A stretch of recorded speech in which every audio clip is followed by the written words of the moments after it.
Good morning. Class 10th का पहला chapter physics का इलेक्ट्रिसिटी कंटिन्यू कर रहे हैं आपके सामने फिर से पार्ट 10 में। ठीक है, आज हम लोग पढ़ेंगे आपका इलेक्ट्रिकल एनर्जी का फार्मूला कैसे आता है ना, उसके बारे में पढ़ेंगे।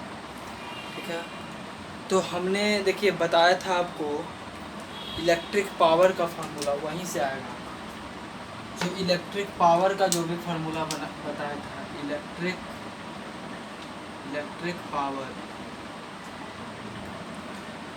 पावर बराबर हमने बताया था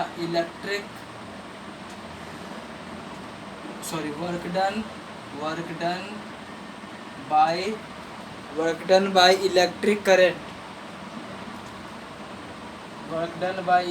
करंट बाय टाइम टेकन। ये फार्मूला बताया था हमने इलेक्ट्रिक पावर का। ठीक है, अब देखिए according to law of conservation,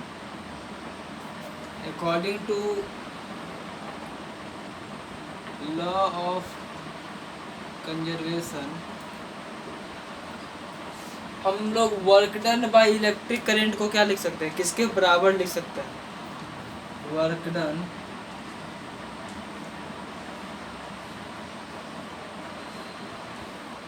done by electric current तो किसके बराबर लिखा जा सकता है?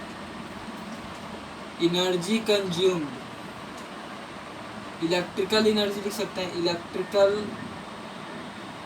एनर्जी के बराबर लिखा जा सकता है, इलेक्ट्रिकल एनर्जी के बराबर लिखा जा सकता है कि जितना इलेक्ट्रिकल एनर्जी कंज्यूम्ड हुआ है ना, जितना इलेक्ट्रिकल एनर्जी कंज्यूम्ड हुआ है उसके बराबर लॉ ऑफ कंजर्वेशन के अनुसार law of conservation of energy जो होता है, law of conservation of energy जो होता है उसके अकॉर्डिंग हम ये बात लिख सकते हैं कि work done by electric current equal to electrical energy consumed, है ना।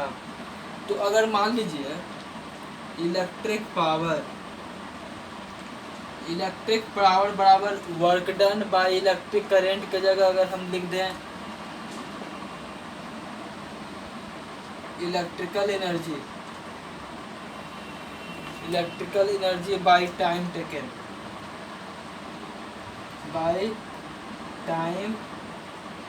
लिख देंगे। अगर इसके जगह अगर ये बात लिख दिया जाए तो कोई गलत नहीं होगा। ठीक है, लिख सकते हैं आसान से, है ना। According to law of conservation of energies के हिसाब से, है ना, उसके मुताबिक हम उसके हिसाब से ये लिख सकते हैं, है ना। उसके अनुसार हम ये बात लिखा जा सकता है। तो इसको हम लोग P से दिखा देंगे, इलेक्ट्रिकल एनर्जी को E से दिखा देंगे और टाइम को T से। तो हमको कैलकुलेट करना है किसका फार्मूला, इलेक्ट्रिकल एनर्जी का फार्मूला कैलकुलेट करना है। इसका E बराबर क्या लिख सकते हैं, P इंटू टी। ये जो फार्मूला आया आपका इलेक्ट्रिकल एनर्जी बराबर पावर इंटू टाइम, है ना। तो यही फार्मूला जो आया, हमने फार्मूला इलेक्ट्रिकल एनर्जी का कैलकुलेट कर लिया। अब इससे ये पता चलता है कि जो ये इलेक्ट्रिकल एनर्जी है वो पावर और टाइम का प्रोडक्ट होगा और ये पावर पर ही डिपेंड करेगा। इसका 2 फैक्टर हो जाएगा यहाँ से। वो बात हम नहीं लिखा रहे हैं, लिखाने के बजाय बता रहे हैं आपको, है ना। वो बात हमने नहीं लिखाया, न लिखाएंगे, हम समझा दे रहे हैं, है ना। तो जो इलेक्ट्रिकल पावर जो होगा, है ना, वो उसका 2 फैक्टर होंगे। वो पावर पे डिपेंड करेगा और टाइम पे डिपेंड करेगा, है ना। पावर पे डिपेंड करेगा और टाइम पर डिपेंड करेगा, है ना। तो जो भी पावर रेटिंग होगा कंडक्टर का, जो भी पावर रेटिंग होगा इलेक्ट्रिकल अप्लायंसेस का, है ना, उस पर वो डिपेंड करेगा और टाइम पर डिपेंड करेगा। कौन? Electrical energy. ठीक है, तो यहाँ से तो ये बात हमने समझ लिया अब जो कॉमर्शियल यूनिट होता है इलेक्ट्रिकल एनर्जी का, कॉमर्शियल यूनिट आपका होता है किलोवाट आवर। किलोवाट आवर को हमने पहले भी डिस्कस किया था, पहले भी बताया है किलोवाट आवर के बारे में, है ना। किलोवाट आवर के बारे में हमने बताया। अब उसका कुछ रिलेशन जो है वो जानना आपको बहुत ज़रूरी है ना। जैसे कि हम लिखते हैं, या जल्दी से स्क्रीनशॉट इसका लेना चाहते हैं तो जल्दी से लीजिए।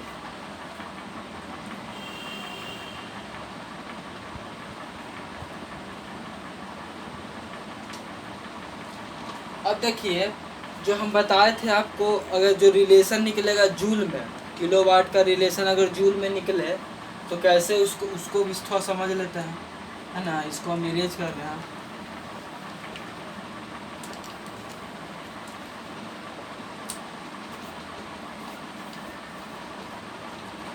जैसे कि हमने लिखा था 1 वाट बराबर 1 जूल 1 सेकेंड, ठीक है। अगर ये बात हम लिखो 1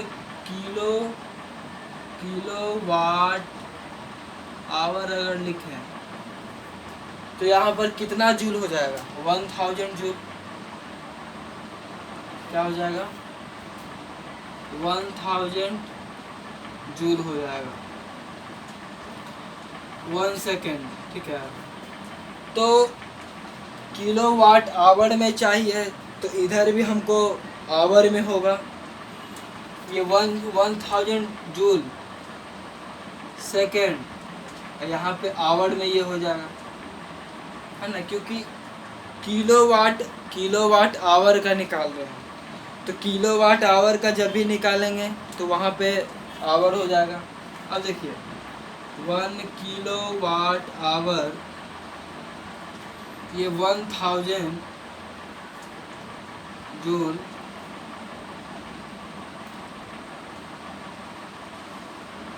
अगर ये 1 आवर है तो इसको हम लोग लिख सकते हैं 36 इंटू 36, 36 इंटू 36, ये सेकेंड में हो गया। ये जो आवर है ये सेकेंड में हो गया, है ना। ये क्या चीज में हो गया? सेकेंड में हो गया, ठीक है। तो यहाँ से आपका 1 किलो वाट आवर बराबर कितना हो जाएगा उसका वैल्यू, जो जूल में हम कैलकुलेट करेंगे। ये जो वैल्यू आएगा आपका पूरा ये जूल में आएगा, है ना। तो 1 किलो वाट आवर बराबर कितना होगा? 36 सॉरी 60 ना होगा जी, 60 इंटू 60। जब भी आवर को बदलते हैं सेकंड में तो 60 इंटू 60 से मल्टीप्लाई करते हैं, ठीक है। तो ये जो 60 इंटू 60 है, क्योंकि आवर को हम लोग सेकंड में बदल रहे हैं, है ना। आवर को पहले बदले मिनट में, मिनट को फिर बदल दिया सेकंड में, तो 60 इंटू 60 होगा, ठीक है। तो ये कितना हो जाएगा? 36 2 जीरो यहाँ भी है, यहाँ कितना जीरो? 3। इतना जूल हो जाएगा आपका, इतना जूल आपका हो गया, ठीक है।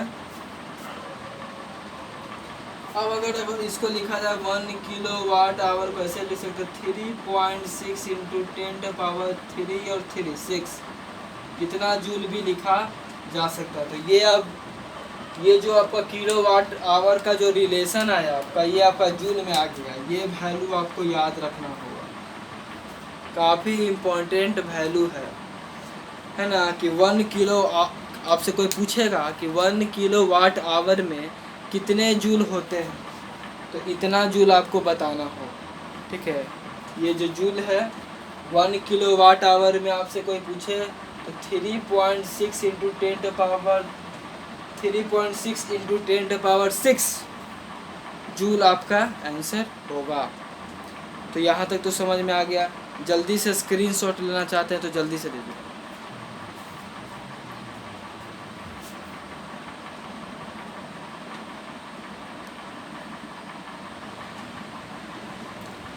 चलिए, अब अगला जो टॉपिक आपका है heating effect of current. Heating effect of current से ही आपको पता चल रहा हो कि उसमें हीट होगा, है ना। जब मान लीजिए कंडक्टर से इलेक्ट्रिसिटी पास करता है ना, तो इलेक्ट्रिक करंट पास हो रहा है आपका, है ना, पास हो रहा है, और वहाँ से मान लीजिए आपको हाई रेसिस्टेंस से पास हो रहा है। हाई रेसिस्टेंस में बहुत सारे आ जाते हैं, जैसे नाइक्रोम वायर हो गया, उसका हाई रेसिस्टेंस होता है, और वो उसका जो the resistance wire become very hot, जो रेसिस्टेंस वायर जो होंगे वो इतना ज़्यादा गर्म हो जाता है कि वो हीट प्रोड्यूस करने लगता है। तो वैसे इफ़ेक्ट को हम लोग बोलेंगे हीटिंग इफ़ेक्ट ऑफ करंट। मान लीजिए जब इलेक्ट्रिक करंट पास करता है हाई रेसिस्टेंस वायर से, तो हाई रेसिस्टेंस वायर में आ गया आपका नाइक्रोम वायर, जो कि आयरन में भी यूज होता है ना, पहले भी हम इसके बारे में बता चुके हैं। तो उससे इलेक्ट्रिसिटी पास हुआ हाई रेसिस्टेंस वायर से, तो जो रेसिस्टेंस वायर होते हैं वो क्या हो गए, रेसिस्टेंस वायर हॉट हो गए और हीट प्रोड्यूस करने लगे। तो इस इफ़ेक्ट को हम लोग बोलते हैं क्या, हीटिंग इफ़ेक्ट ऑफ करंट। इसमें क्या हुआ, इसमें आपका जो है इलेक्ट्रिकल एनर्जी से हीट एनर्जी में कन्वर्ट हो रहा है। जो भी इलेक्ट्रिकल एनर्जी है उससे हीट एनर्जी में कन्वर्ट हो रहा है। तो जब इलेक्ट्रिकल एनर्जी से हीट एनर्जी में कन्वर्ट हो रहा है तो कुछ अमाउंट ऑफ वर्क डन होंगे, है ना। तो अमाउंट ऑफ वर्क डन को हम लोग मान लीजिए अमाउंट ऑफ वर्क डन को लिख दिए W से, ठीक है। और कुछ चार्ज मूव करेंगे, चार्ज जो कुछ मूव करेंगे अगेंस्ट द पोटेंशियल डिफरेंस। नहीं, जब इलेक्ट्रिक करंट पास हो रहा है तो कुछ चार्ज मूव करेंगे, फ्लो ऑफ चार्ज होगा, है ना। इलेक्ट्रिसिटी जब पास हो रहा है तो उसमें कुछ फ्लो ऑफ चार्ज होगा ही होगा, है ना। तो जब फ्लो ऑफ चार्ज हो गया उसको Q से लिख दिए, है ना। चार्ज जो मूव कर रहा है, वो जो चार्ज जो मूव करेगा वो against the potential difference move करेगा। जो चार्ज मूव करेगा आपका वो अगेंस्ट द पोटेंशियल डिफरेंस करेगा। तो against potential difference into Q into V, potential difference को V से दिखाते हैं। मान ले, चले इसको फर्स्ट मान लेते हैं, ठीक है। आप डिफिनीशन ऑफ करंट से एक फॉर्मूला जानते होंगे, from definition of current.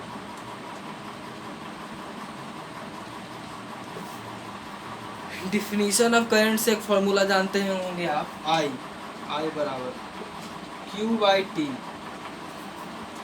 I बराबर Q/T। यही मान लीजिए यही आपका चार्ज मूव होता है बाई टाइम, है ना।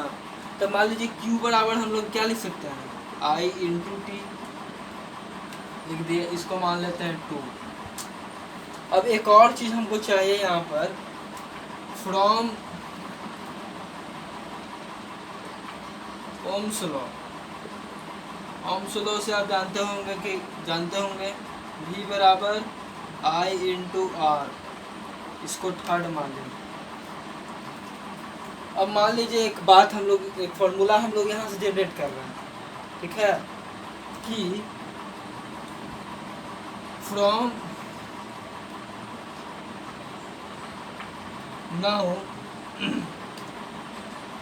Put the value of Q and V in equation first. अगर मान लीजिए हम Q और V का वैल्यू इसमें पुट कर देंगे तो क्या आएगा, है ना। तो हमें मिलेगा W बराबर Q की जगह I इंटू T, है ना, और V बराबर I इंटू R।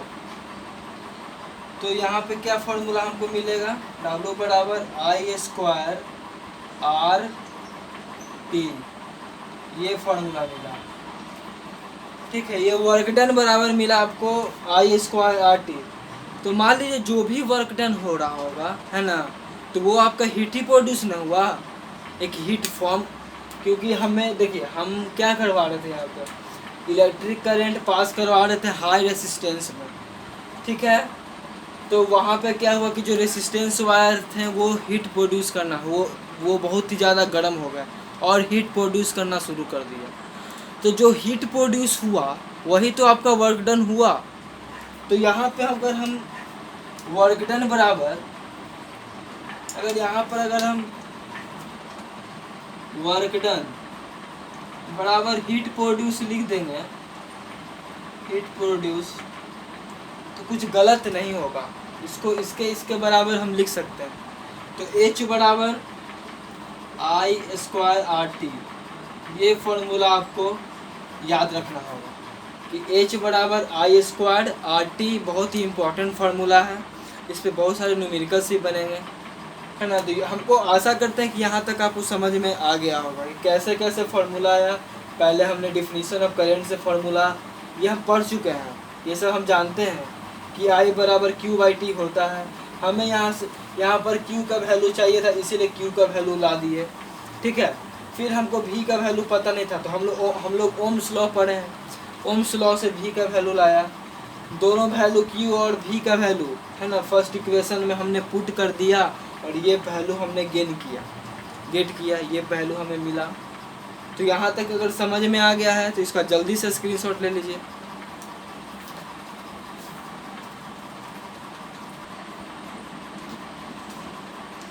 चलिए, ये जो फार्मूला हमने गेट किया, ठीक है, ये जो फार्मूला हमने गेट किया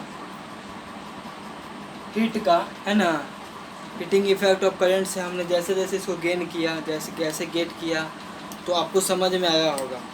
इसको हम लोग बोलते हैं जूल्स लॉ ऑफ हीटिंग। इसको हम लोग जूल्स लॉ, क्योंकि ये हीट जो भी होगा, हीट, है ना, हीट वो जूल्स में ही आता है, तो इसको हम लोग जूल्स लॉ ऑफ हीटिंग भी कहते हैं, है ना। It is also known as, मतलब इसको हीटिंग, इसको जूल्स लॉ ऑफ हीटिंग भी कहा जाता है इस फार्मूला को, ठीक है। तो according to Joule's law of heating क्या होगा, according to Joule's law of heating आपका क्या होगा कि जो भी हीट प्रोड्यूस होगा, heat produce in a wire, heat पहला, heat produced in a wire is directly proportional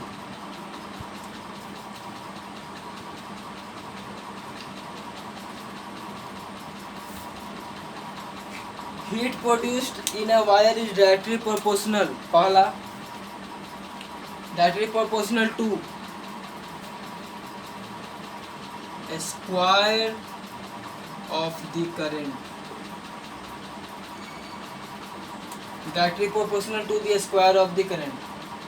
मतलब इससे हमें ये पता चला कि जो हीट होगा वो directly proportional to the square of the current, मतलब करंट का स्क्वायर होगा। इससे हमें यही पता चला, स्क्वायर ऑफ द करंट, ठीक है। पहला according to heat law, according to Joule's law of heating, Joule's law of heating के अनुसार हमें ये पता चलता है कि heat produce in a wire is directly proportional to the square of the current, पहला। दूसरा directly proportional to the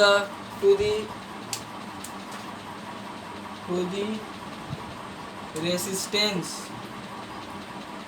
of a wire, resistance of a wire होगा, ठीक है, यानी कि H equal to directly proportional to the resistance, जो भी resistance of a wire जो होगा उसके डायरेक्टली प्रोपोर्शनल होगा। तीसरा एक और बात,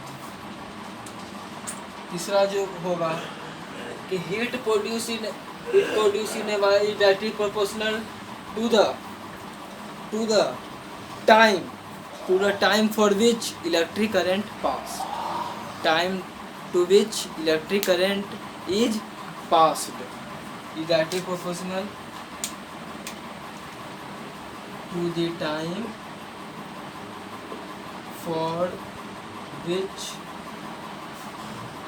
करेंट इज पास, यानी हम इसके अनुसार क्या लिख सकते हैं कि heat produce in a wire is directly proportional to the time. इसी तीनों से ये फॉर्मूला आपका आया था। मान लीजिए इसको 1 कर दिए, इसको 2 कर दिए, इसको 3, from 1 2 and 3 we get H बराबर I स्क्वायर आर टी, है ना। यही फार्मूला हमने गेन किया। ये जो भी फार्मूला होगा आपका जूल्स में होगा। तो कैसे आया, जूल्स लॉ ऑफ हीटिंग भी आपको समझ में आ गया होगा। इसको हम लोग जूल्स लॉ ऑफ हीटिंग बारी से समझा भी दिया आपको। तो यही पढ़ना था आपको करे इलेक्ट्रिसिटी चैप्टर में, है ना। तो अगर इसका स्क्रीनशॉट लेना चाहते हैं तो जल्दी से ले लीजिए, मात्र 5 मिनट और पढ़ाएंगे।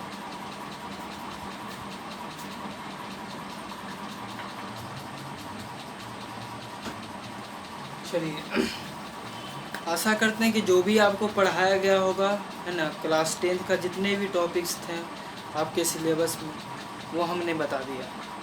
और इसी तरह से आपका जो चैप्टर 1 इलेक्ट्रिसिटी है वो ख़त्म हो गया है।